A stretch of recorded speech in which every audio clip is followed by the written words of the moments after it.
Évangile de Jésus-Christ selon saint Luc. Quand arriva le moment où Élisabeth devait enfanter, elle mit au monde un fils. Ses voisins et sa famille apprirent que le Seigneur lui avait prodigué sa miséricorde, et ils se réjouissaient avec elle.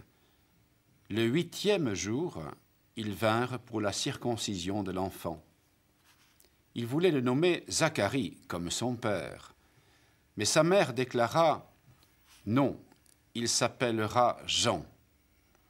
On lui répondit « Personne dans ta famille ne porte ce nom-là ». On demandait par signe au père comment il voulait l'appeler. Il se fit donner une tablette sur laquelle il écrivit « Son nom est Jean ». Et tout le monde en fut étonné. À l'instant même, sa bouche s'ouvrit, sa langue se délia. Il parlait et il bénissait Dieu. La crainte saisit alors le voisinage, tous les gens du voisinage. Et dans toute la montagne de Judée, on racontait tous ces événements. Tous ceux qui les apprenaient en étaient frappés et ils disaient « Que sera donc cet enfant ?» En effet, la main du Seigneur était sur lui. Il s'appellera Jean. Son nom est Jean. L'insistance des parents de Zacharie sur le nom inattendu de leur fils est déjà significative du rôle important qu'il va jouer. D'ailleurs, Zacharie retrouve la parole au moment où il énonce le nom de Jean, lui qui était muet depuis son hésitation à croire au temple le message divin, lui annonçant qu'Élisabeth, sa femme, serait enceinte. Cette parole retrouvée signifie bien que Dieu intervient une nouvelle fois à l'instant où naît celui qui sera le précurseur.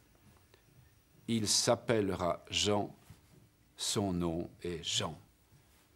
Comment ne pas songer ici à l'annonce faite à Joseph, avant même celle faite à Marie, annonce d'ailleurs que l'on ne rappelle pas suffisamment, et lors de laquelle l'ange donne à l'enfant qui va naître le nom décidé par Dieu lui-même. Tu l'appelleras du nom de Jésus, car c'est lui qui sauvera son peuple de ses péchés. Dans l'évangile de Luc, les destinées du précurseur et du sauveur sont étroitement liées dès les premiers temps de leur existence terrestre. Nous le constatons jusque dans l'ordonnance même du texte au long des 3 premiers chapitres. Les récits alternent consciemment. Annonce de la naissance de Jean-Baptiste, annonce de la naissance de Jésus. Naissance, circoncision et jeunesse de Jean-Baptiste, naissance, circoncision et jeunesse de Jésus. Vocation prophétique et ministère de Jean-Baptiste, baptême et début du ministère de Jésus. Je n'hésite pas à dire qu'il y a dans les événements entourant la naissance de Jean une véritable théophanie, c'est-à-dire une manifestation de Dieu annonçant déjà ce que sera sa manifestation décisive lors du ministère public de Jésus.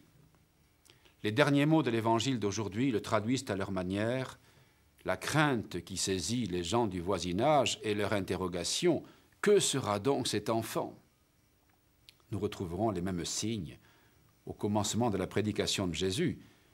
Après les premières guérisons, l'évangile de Marc, par exemple, précise « Ils furent tous tellement saisis qu'ils se demandaient « Qu'est-ce que cela ?» Voilà un enseignement nouveau et plein d'autorité. Vraiment, la main du Seigneur était avec lui, dit en conclusion le récit. Nous sommes déjà, par cette expression, rattachés à la grande tradition prophétique à laquelle appartiendra Jean-Baptiste. Mais là encore, comment ne pas citer le parallèle avec Jésus ? Luc écrivant à propos de la jeunesse de Jésus, quant à l'enfant, il grandissait et se fortifiait, tout rempli de sagesse, et la faveur de Dieu était sur lui. Dans notre foi, ne dissocions jamais le Sauveur du précurseur.